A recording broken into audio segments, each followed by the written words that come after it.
Hello everyone, our group's topic is about policy cycle, policy formulation, policy acceptance, and their issues, aims, values, and strategies for the future.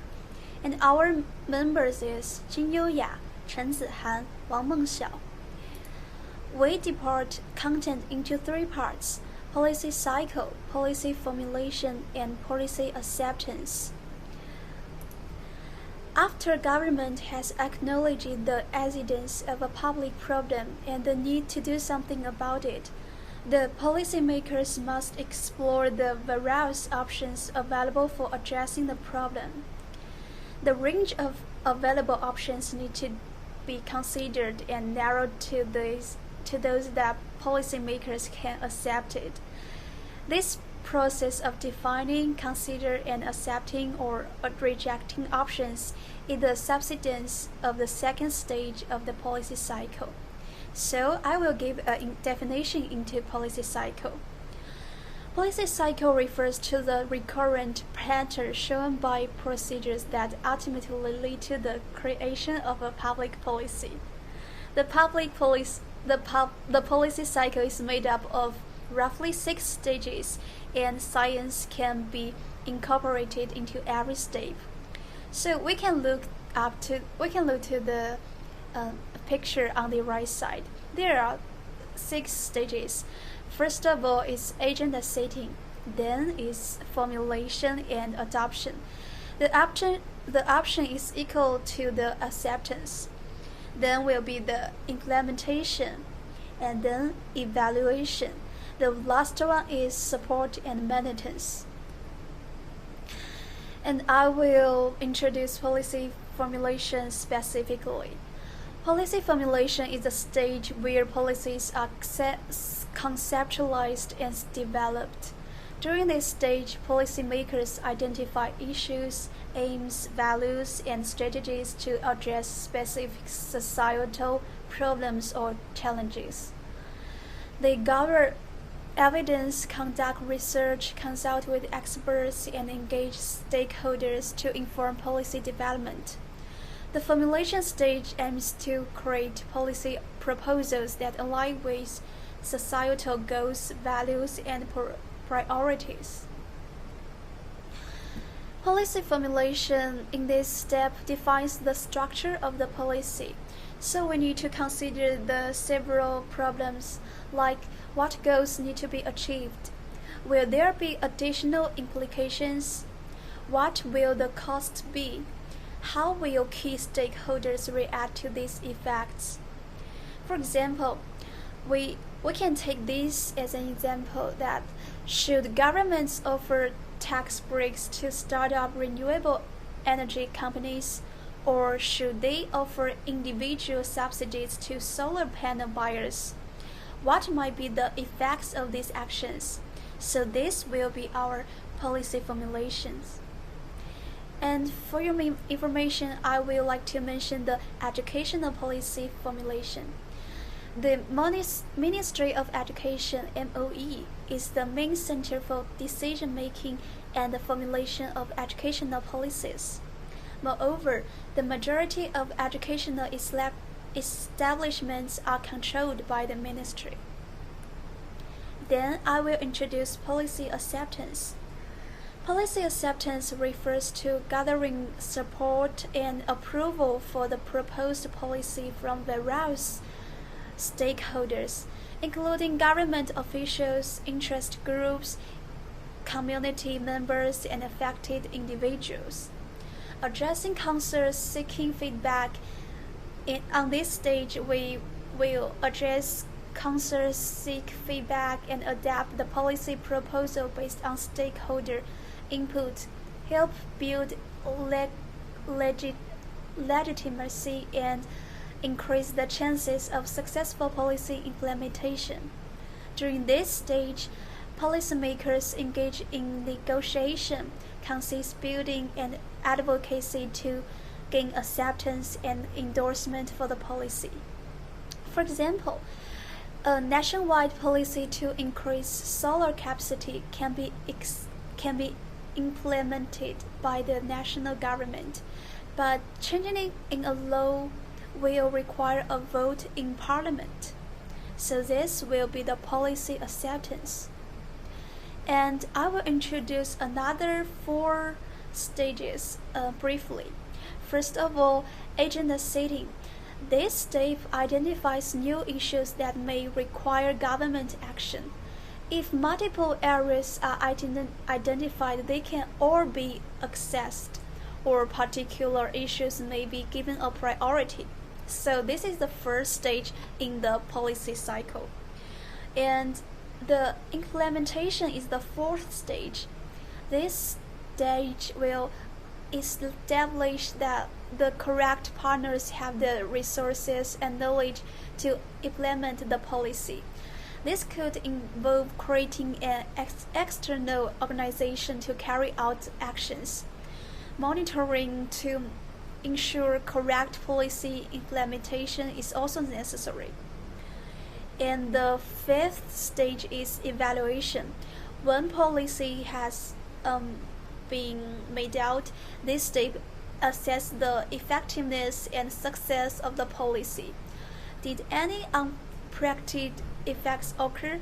This assessment can be called quantitative or qualitative. And the last step will be the support or maintenance.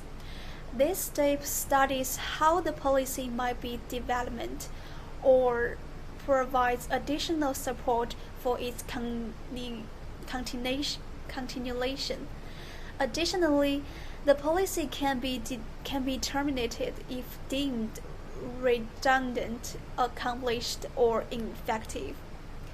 And here are some success factors, challenges, and barriers during these 6 stages. We can just scan roughly. And then my partner will introduce the issues, aims, values, and strategies for the future. Thank you. Hello everyone, my name is Wang Mengxiao, and I would like to introduce to you the issue and objectives of education policy.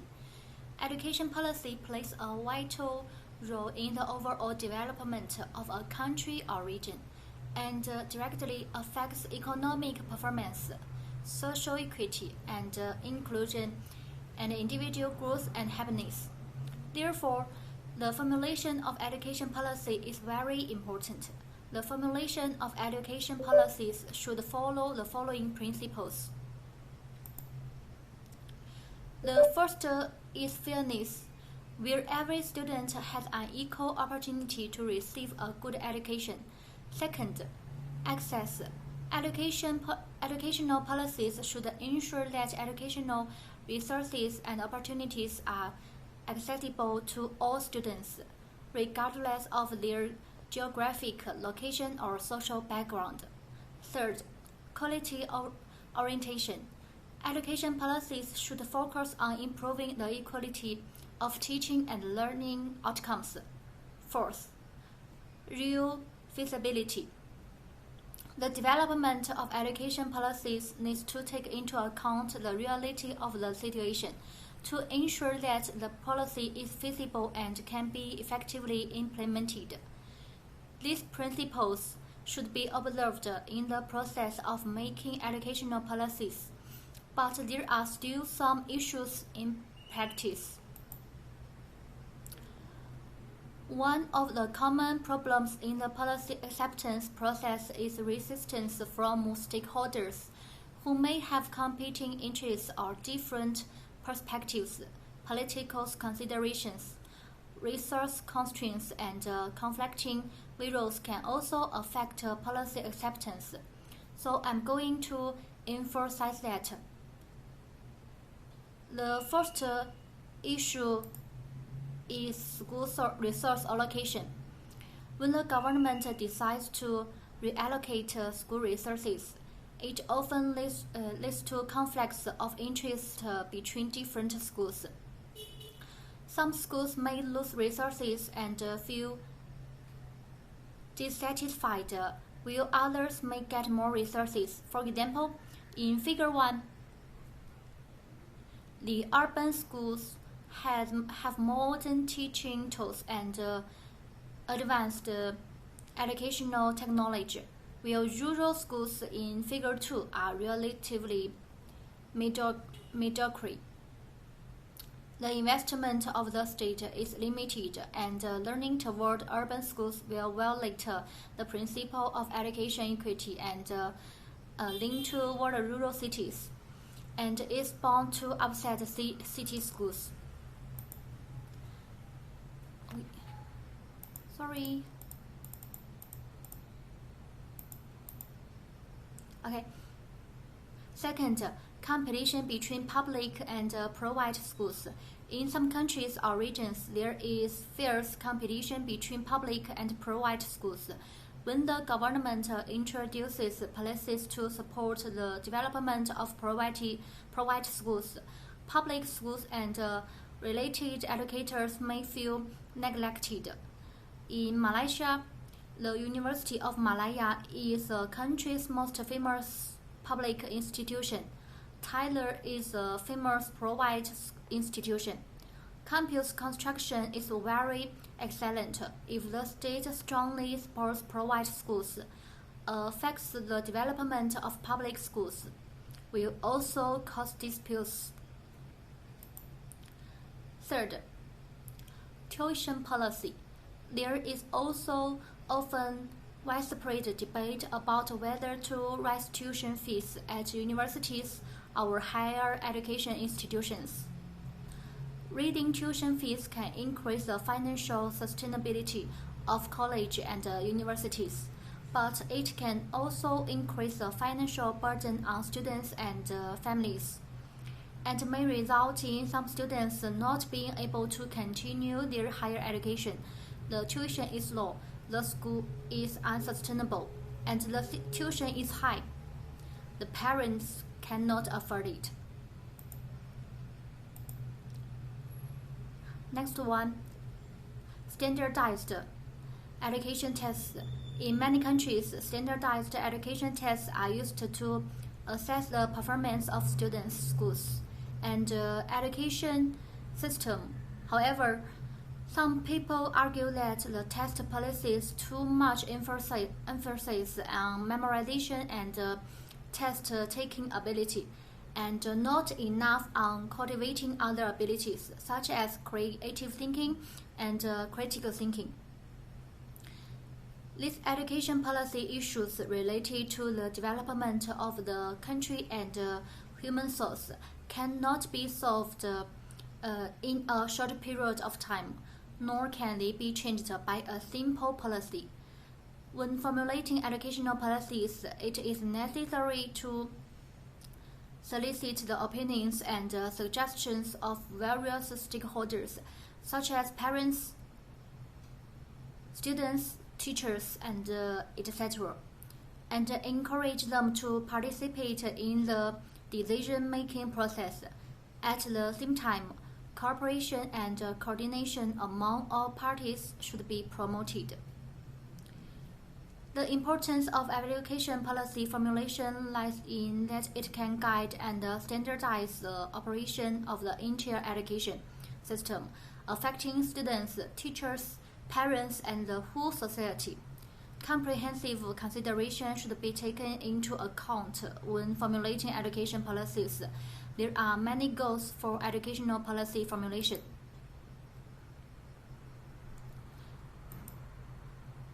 Sustainable education policies should aim to provide equitable and inclusive learning opportunities and ensure that every student has access to a quality education that is equal and appropriate to their needs and background. This means addressing inequalities caused by poverty, disability, geography, and more, and providing the support that special groups need. Everyone has the right to pursue their dreams, and there are many famous people in our lives who come from poor families, such as Oprah Winfrey, the famous American host, producer, who grew up in extreme poverty. For example, Jack Ma, this person, 也is Ma Yun. Was born in an ordinary rural family in Zhejiang Province, China, and built a globally company through entrepreneurship. Their success has nothing to do with education. The second goal is to cultivate students' practical operation ability and problem-solving ability through practice and experience, focusing on cultivating students' comprehensive quality. This includes language skills, critical thinking, creativity, teamwork, developing a good mental health support system, reducing national crime risk, making the country more suitable. In the whole process of education, moral and ethical significance is emphasized, and children are guided to view social phenomena with correct values, broaden their horizons, and help them form correct but flexible and open values. The third objective is to provide the country with specialized personnel who are competitive and suitable for the future work environment by providing education that is responsive to market demands and vocational skills requirements. For example, Bali, Iceland, which the teacher mentioned in class, wants to accept tourists from all over the world, so it will cultivate talents who can speak multiple languages. The fourth objective is to promote social cohesion and cultural inheritance, to foster values such as respect for diversity, concern for community development, and the passing on of cultural heritage, in order to build more inclusive and cohesive societies.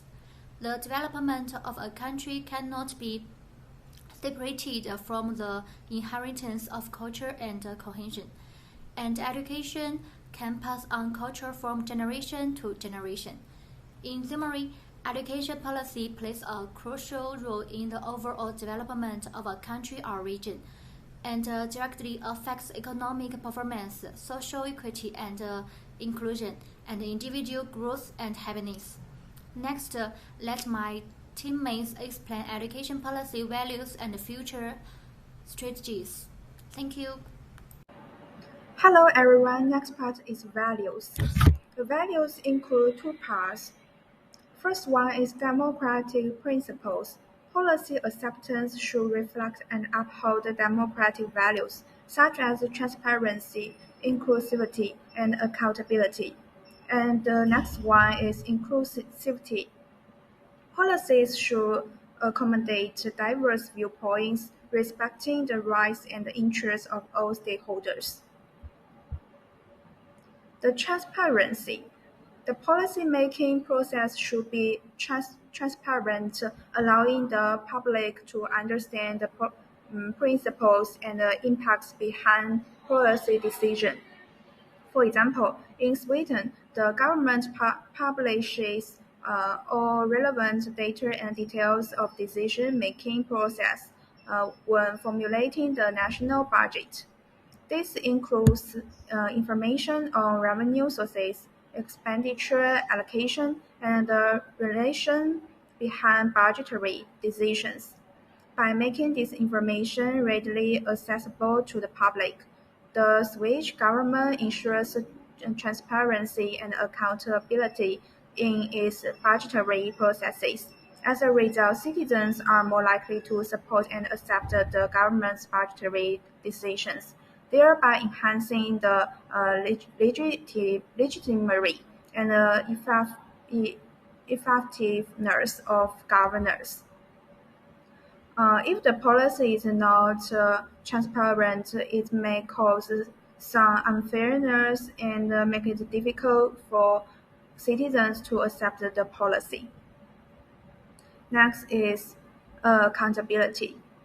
Governments should be accountable for policy implementation and accept public supervision and evaluation. For example, the New Zealand government regularly publishes reports on policy implementation, accepting public feedback and suggestions to ensure transparency and the soundness of the common accountability system. And policies are the policies and the public supervision can make each other progress, so the supervision is important.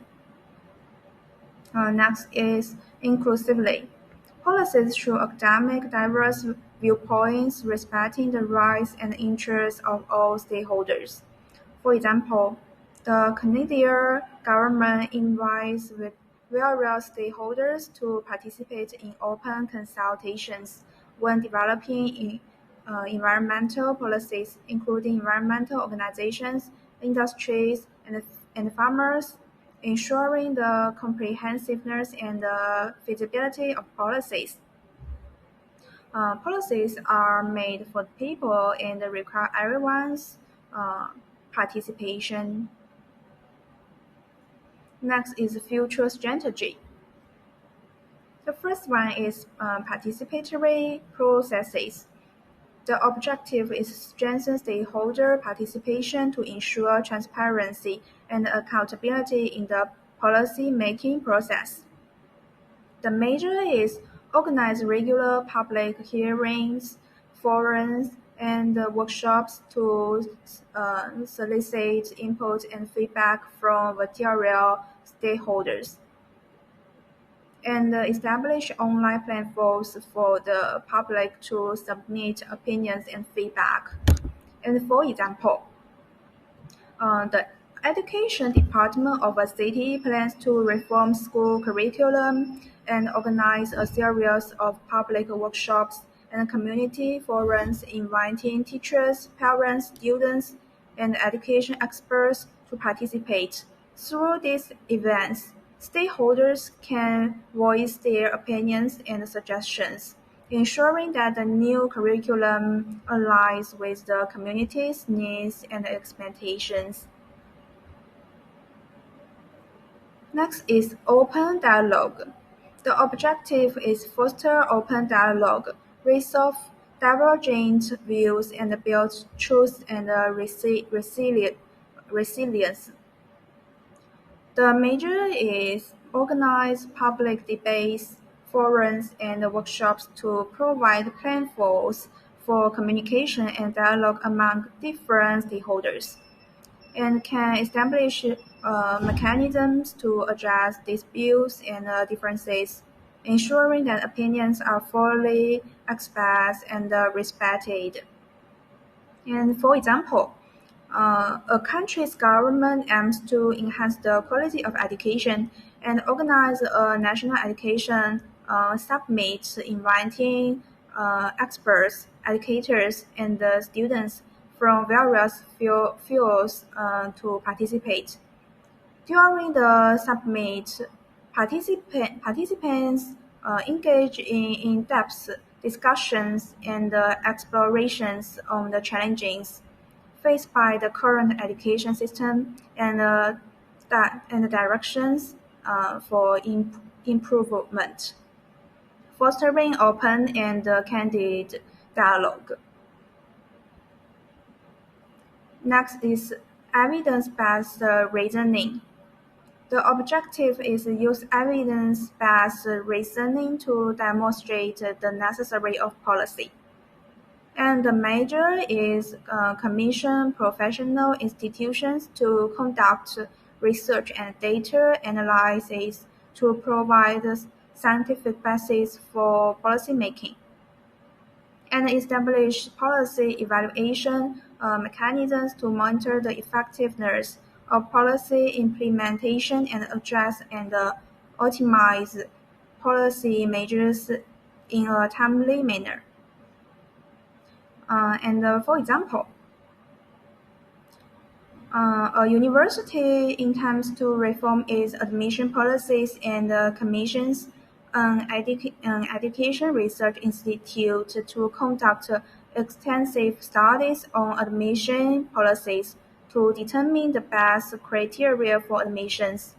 The research analyzed factors such as historical data, academic performance, and post-graduation outcomes to develop more scientific and fair admission policies.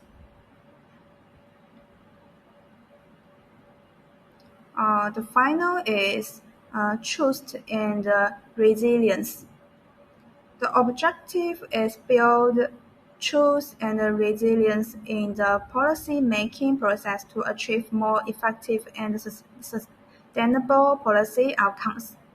The measure is enhance government transparency by promptly disclosing information and data, strengthening public trust in the government, and establish crisis response mechanisms to effectively address challenges and difficulties in policy implementation, maintaining policy stability and sustainability.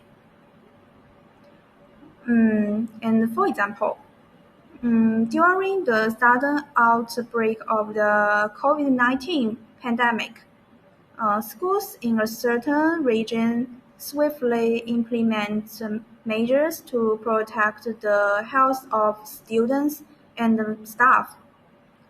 They establish an online learning platform to ensure students' education is not disrupted.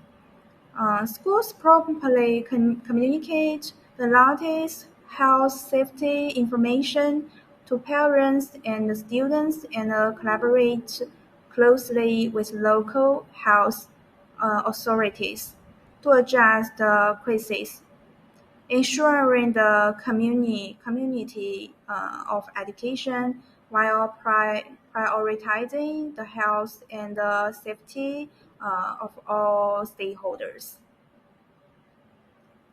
Thank you. Let me do the conclusion about this topic presentation. Effective policy formulation includes mechanism for review and adaptation, allowing policies to evolve in response to changes in the external environment or internal priorities. This adaptability ensures that policies remain relevant or effective over time. It's important to know that policy formulation and acceptance are iterative process that may require review. So, let me do the conclusion on this topic. Effective policy formulation includes mechanism for review and adaptation, allowing policies to evolve in responses to changes in the external environment or internal priorities. This adaptability ensures that policies remain relevant and effective over time. It's important to know that policy formulation and acceptance are iterative process that may require revisions and adjustments based on feedback, changing circumstances, and new evidence. And thanks for watching.